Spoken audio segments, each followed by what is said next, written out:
Ok, vamos lá então. A gente vai explorar hoje uns trechos de Aprendendo Inteligência, do professor Piazzi, né? Isso, Pierluigi Piazzi. Um livro que, nossa, virou um best-seller assim? Surpreendente até. Pois é.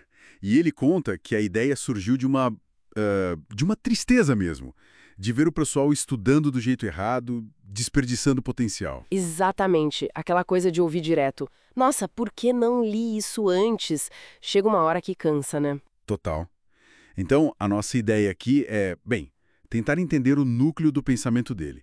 Como é que o cérebro aprende de verdade? E por que aquele jeito tradicional de estudar parece que não cola muito?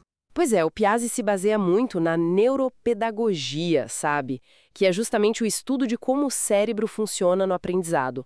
A proposta dele é bem radical, eu diria. Radical como? Ele quer transformar aluno, aquele que só assiste a aula, em estudante de fato, aquele que aprende. É um convite para a gente repensar tudo. E aí já entra o primeiro tapa na cara, digamos assim. O erro básico que ele aponta. Que é? Estudar para a prova, para tirar nota, para passar de ano.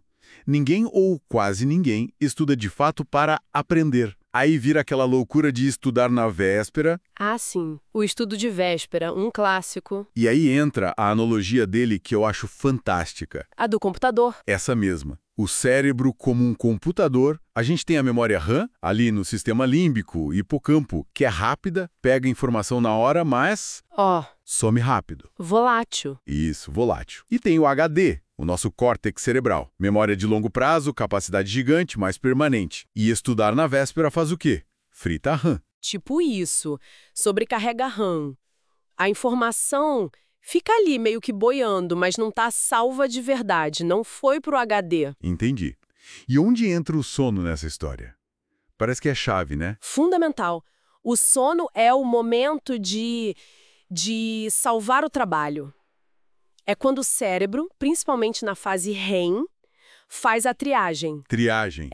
Ele olha o que está na RAM e decide: isso aqui é lixo para de apagar. Ah, isso aqui foi importante, vou mandar pro HD. E como ele sabe o que é importante? Pelo processamento, se você prestou atenção, se esforçou para entender, se mexeu com aquilo durante o dia, o cérebro entende que vale a pena guardar. Aquilo que foi decorado correndo na véspera. Vai pro lixo eletrônico cerebral. Exatamente. Por isso a regra de ouro do Piazzi. Aula dada, aula estudada. Hoje. Ah, a famosa regra. Estudar no mesmo dia da aula, só que antes de dormir, para dar o comando pro cérebro, salva isso aqui. Perfeito. É isso o sinal. E não precisa ser horas, não. Ele bate muito na tecla. É qualidade, não quantidade. Estude melhor, não mais. Faz sentido. Pouquinho, mas todo santo dia. Criar o hábito. Tá, mas como é esse estudar melhor? Não é só reler o caderno, imagina. De jeito nenhum. Reler é muito passivo. Lembra do provérbio chinês que ele cita? Qual era mesmo? Algo sobre ouvir, ver e fazer? E isso, o que eu ouço, esqueço. O que eu vejo, lembro. O que eu faço, aprendo. O segredo é fazer. Fazer o que exatamente? Escrever. Com a mão mesmo, lápis, caneta no papel. Ou gir na lousa se tiver. Fazer resumos com as suas palavras, resolver exercícios, colocar a mão na massa. E digitar. Não conta como escrever? Para fixar o aprendizado, Piazzi diz que não é a mesma coisa. O ato físico de escrever à mão ativa outras áreas do cérebro, ajuda a consolidar melhor. Interessante. E o ambiente? Ele fala algo sobre isso? Sim, ambiente sem distração. Desligue a TV, nada de música com letra que você preste atenção, celular longe, foco total naquele tempo. E estudar em blocos. Ah, tipo, 30 minutos focado, aí para um pouco. Isso, uns 30, 40 minutos de estudo intenso, aí uns 10 minutos de intervalo. E no intervalo, nada de tela. Levanta, dá uma alongada, bebe uma água, ajuda o cérebro a respirar. Beleza. Além desse método todo de estudo, ele também fala que inteligência se aprende, né? Que não é algo fixo. Exato, que a gente pode desenvolver a inteligência. Ele dá uns 5 passos, mais ou menos. Quais são? Primeiro, acreditar que dá, que o cérebro muda. Segundo, evitar o que ele chama de emburrecedores. Tipo o quê? Drogas, claro, Mas também excesso de TV passiva, games muito alienantes, usar mal a internet. Ele fala muito do perigo do analfabetismo funcional, sabe? Saber ler as palavras, mas não entender ou usar a informação. Entendi. O terceiro passo seria um método de estudo que a gente já falou. Isso, pouco, mas todo dia. Quarto, procurar desafio. Não fugir do que é difícil, fazer ginástica para a mente. E quinto, esse é a chave. Conta aí. Ler. Ler muito. Por prazer mesmo. Livros de tudo um pouco. É a base para vocabulário, interpretação, para escrever bem, para ter imaginação. E tem aquela ideia da cibernética que ele menciona, né? Dos ciclos. Sim, que a inteligência se retroalimenta. Quem estuda e aprende fica mais curioso, busca mais. É um ciclo positivo.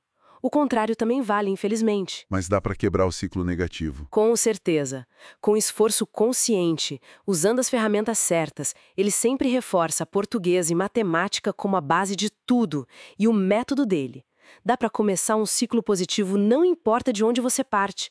Por isso ele criticava tanto essa cultura só da nota do diploma e não do aprender de verdade. Então, resumindo a nossa conversa, aprender de verdade, desenvolver inteligência, não tem fórmula mágica. Nenhuma. É método, disciplina, fazer um pouquinho todo dia, focar no fazer, na escrita manual e ler pra caranga.